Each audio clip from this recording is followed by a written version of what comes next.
Meanwhile, a motion on Sri Lanka was passed in the Australian Senate on Sri Lanka today.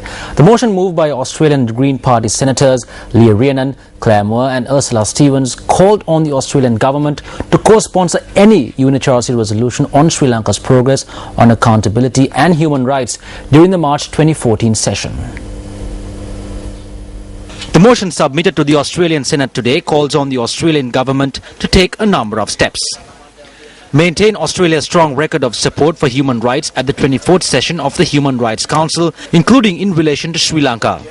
Support the United States in its call for the international community to establish an independent international accountability mechanism to evaluate reports of war crimes, crimes against humanity and other human rights violations committed by both sides during and after the war in Sri Lanka. Co-sponsor any United States resolution at the UNHRC in March 2014 regarding Sri Lanka's progress on accountability and human rights. In addition, the Australian senators also urged the government of Sri Lanka to provide unimpeded access for media, international aid agencies and human rights groups into all regions of the country.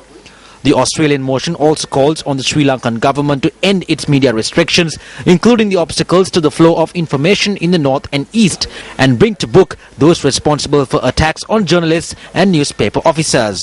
While the motion was passed, Senator Mitch Fifield, the Australian Assistant Minister for Social Services, who addressed the Senate, noted that a decision on whether Australia will co-sponsor a US-led resolution on Sri Lanka at the UN Human Rights Council in March will be made after due consideration of the final text and the balance of issues it raises.